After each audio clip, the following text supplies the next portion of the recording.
Hey guys out there on YouTube, it's Fit Girl 15, Jessica here. I'm coming at you with another Bell's Palsy update. So today is November 3rd, 2012, and this marks for me 2.5 years since my onset with Bell's Palsy. So as you can see by my face, I'm still left with residuals as a result of my condition, but nothing that keeps me from living my life every day. And I definitely feel like I am 100% healthy, just like I was before I got Bell's palsy. I feel like I'm that girl again. So um, you will get better from Bell's palsy. It just does take some people some time, but always keep the faith and know that you're not alone. And if you do need any support, there is tons of places out there for you to get it. You can go to the Bell's Palsy Network, which is a forum online that a bunch of people who've had Bell's palsy, who have recovered from Bell's palsy, people that just know a lot about it, they're there. So if you post your questions on the forum, you'll get answers, you'll get support. That's the place where I started when I first got sick, and I found that it was really, really helpful. It also kind of surprised me at how depressed some people get with this condition. So it was an interesting place, and it kind of gave me the push, I guess, to make these videos, because I realized that there was a need and that there was a bunch of people out there that were in dire straits because they lost half of their face. And I mean, yeah, of course it sucks and it was depressing and I cried, but at the end of the day, what can you do about it? You've either got to continue living your life or you shrivel up and die. So, and I'm not one of those type people who shrivels up and dies. I'm a trooper. So I just felt like this was definitely an avenue for me to take, and to give other people kind of a sense of calm when they're in such a tough situation. I also wanted to delve a little bit deeper into my life. I know that throughout all of the Bell's palsy videos that I've posted, I've never really discussed my emotional situation or my personal life, but I truly believe that a lot of that stuff was a key catalyst in why I got Bell's palsy when I did, as well why it took so long for my recovery. Yeah, so I kind of wanted to share with you guys my situation and my story. I know a few people that follow my videos probably know what I'm talking about because you sensed something wasn't quite right in one of my videos, but I never did talk about it, and I only got slightly emotional about it. I tried to keep that part as separate from my condition as possible, but in hindsight, it was probably the biggest reason why Bell's palsy even entered my life. So here's my story.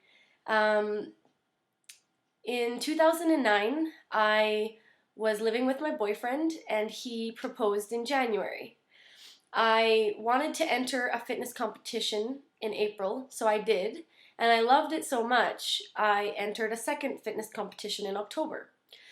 So if those of you that don't know what a fitness competition is, it's when you train extensively for 3 months and then you compete on stage. It's a bodybuilding competition is what it is. So it's quite stressful, and it requires a lot of focus. And so we didn't set a date for our wedding because of, well, for me, because of what I was doing physically. So I spent quite a bit of time on that. And then after my second show in October, I kind of decided like, are we really gonna get married? Because if we've already been engaged now for 8 months, and usually people have a date when they get engaged, they set a date. We just kind of got engaged, and it was kind of like and no end kind of thing. So it was like, what am I doing here? Am I in it or am I out? And there was a little apprehension like for me as to, do I want to go through with this? Like, I don't feel like he's in it. I don't feel like he's in love with me. I didn't know what was going on, but like I said, I had decided, are you in or are you out? And I was in. So I in January, I decided we were getting married in March. So 2010. So I planned a wedding because he really was not interested. I planned a wedding between January and March. It was a small wedding, but it was still planning a wedding. So we got married March 27th. 3 weeks after our wedding, his father passed away. So his father was very sick with cancer. So we saw it coming, but it still was a pretty big blow. Not even 5 days later, I got Bell's palsy. So that was 1 month from our wedding day, I got Bell's palsy. Yeah, it was a pretty big blow to my self-esteem, considering I went from looking like a beauty queen in my wedding photos to looking like a monster with only half of a smile. So it was pretty traumatic. And then I struggled with my recovery because I didn't know what I needed to do to get better. Like most of you, nobody really gives you proper answers. I didn't know if I needed to stay home. I didn't know if I had to stop going to the gym. I was very, very, very unsure of everything that I was doing to try and get better, and I had no idea what I was even going through.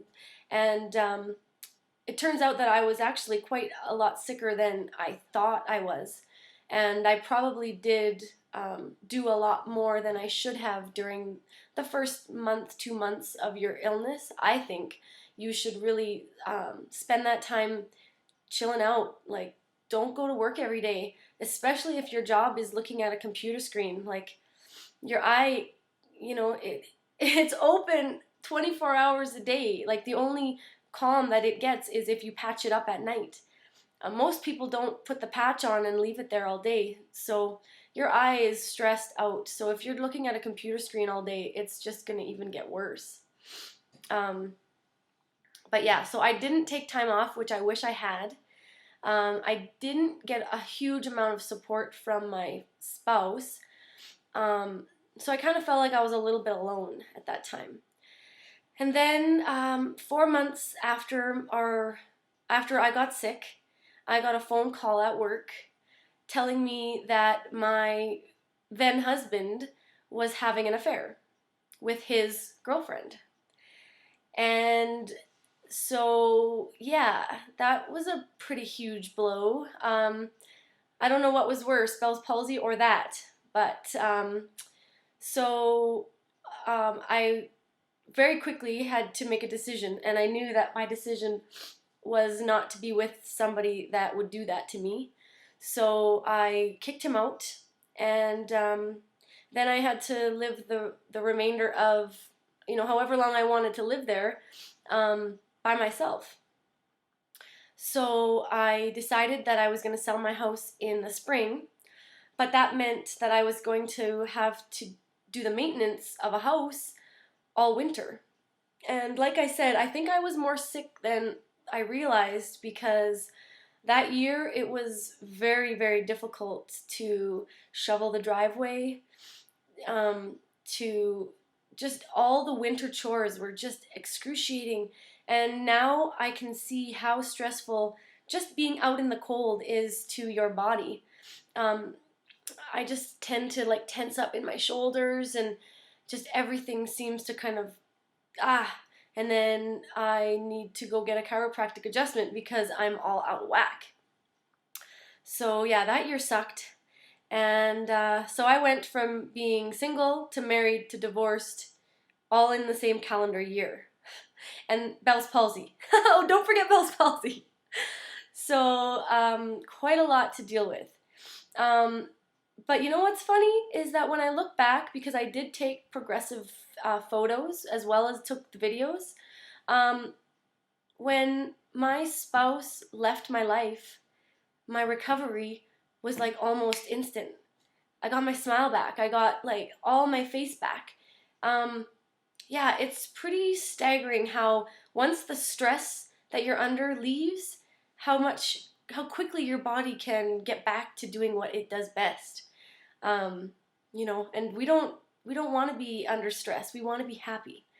And yeah, I definitely could see how all of those bad things that happened in my life caused Bell's palsy.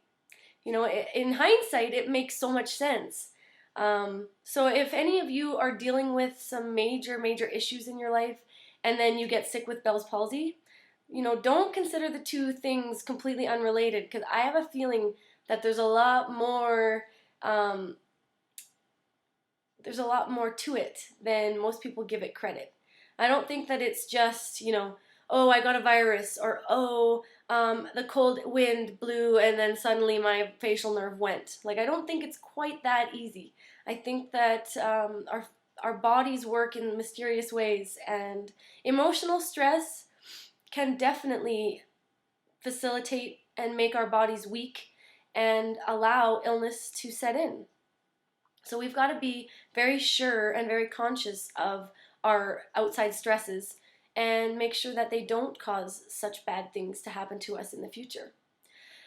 But I don't want to let you I don't want to let you go without knowing that now I am the happiest woman in the world, because I have recently met somebody that fills my life with so much happiness and laughter and completely everything that I've always wanted. He thinks I'm beautiful despite my face. So what more can I ask for?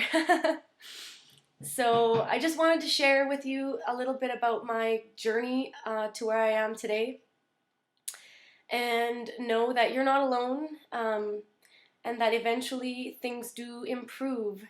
And for some of us, it's a really rocky road, but to get to the smooth stuff, you got to endure some of the terrible stuff. But trust me when I say it's worth it. See those flowers? Those are from my man. So I'm a happy lady these days, and I want you to know that your life will also get better too. And I am here for your support if you need to reach out. If you're interested in knowing some more details about my recovery, anything, whatever your questions, I will answer. So anyways, I want to sign off and say thank you for watching, and your support has been great. Yeah, I'm still shocked that you still want to see me and you still want me to post videos, even though it's been so long since I've had Bell's palsy. Knock on some wood, I never get it again. But like I said, if you manage your stress, keep your body healthy, balanced, hopefully this kind of thing never happens again. All right.